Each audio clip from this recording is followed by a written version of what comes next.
En match avancé de la 20e journée du championnat de France de handball division 1, le handball Cercle Nîmes reçoit Besançon le vendredi 1er mai au Parnasse.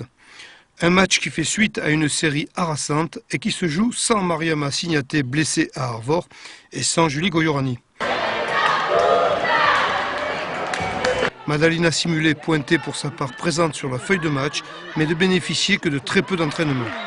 Une rencontre difficile à négocier après la déroute au Havre, qui s'oppose à la remise en confiance indispensable pour aborder la finale de la Challenge Cup le 10 mai prochain face aux Allemands du Thüringer et la préservation d'une 3e place en élite acquise au mérite, et le mot n'est pas trop fort. Dès l'entame et pendant les 30 premières minutes, les Gardoises butent sur l'excellente gardienne bisontine Marina Katkova et subissent la loi que leur imposent les doubistes qui prennent 3 buts d'avance, et ce, à 2 reprises.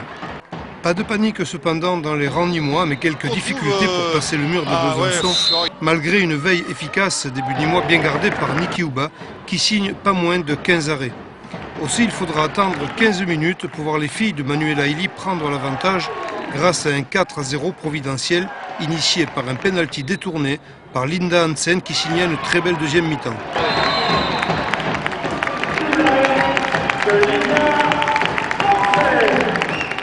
Mais les Gardoises ne pérennisent pas leurs acquis au moment de la pause. 3 buts à l'avantage des visiteuses séparent les deux équipes.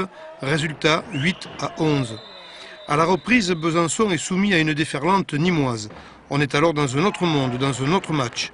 Nîmes signe un 6-0 en moins de 8 minutes. Dès lors, la suprématie sudiste ne sera plus démentie.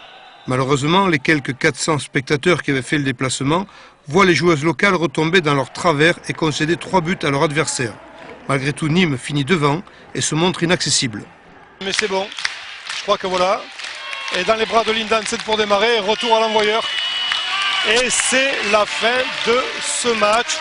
À 2 journées de la fin du championnat, la 3e place au classement est préservée et tous les esprits peuvent déjà se tourner vers le 10 mai prochain et le match aller de la finale de la Challenge Cup. Mais que cette soirée fut difficile. Parce qu'en première mi-temps, c'est vrai qu'on n'était pas très bien organisé, on ne défendait pas très bien, on avait un peu de mal en attaque. Et on s'est mobilisé à la mi-temps et on a retrouvé notre vrai visage en deuxième mi-temps. Et c'est vrai qu'il faut qu'on reste comme ça. On s'est remobilisé, on s'est rendu compte qu'on pouvait le gagner ce match et qu'on allait regretter si jamais on perdait ce match parce qu'on était, je pense, au-dessus d'elle et on n'avait pas montré notre vrai visage, quoi.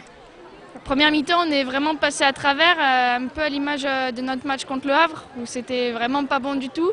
Et on n'avait pas le droit de perdre ce match si on veut espérer être 3e à la fin du championnat. Donc la mi-temps nous a permis de nous remobiliser, de discuter entre nous et de donner à fond en deuxième mi-temps.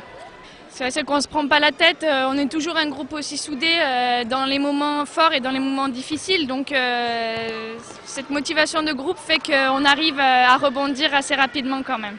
C'est vrai, je crois que par rapport à la défaite du Havre, mentalement c'était lourd ce qui s'est passé là-bas et que les filles, elles ont commencé à douter.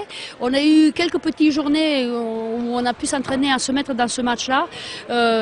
C'est vrai que c'était une mi-temps, la première mi-temps inexistante, c'est niveau handball et surtout là où moi j'étais pas contente, c'est cet esprit et âme de guerrière qu'on a perdu et qu'on a retrouvé dans la deuxième. On a eu une mi-temps un petit peu échauffée, mais les filles elles ont retrouvé le sourire et surtout l'envie de jouer, le plaisir de jouer ensemble.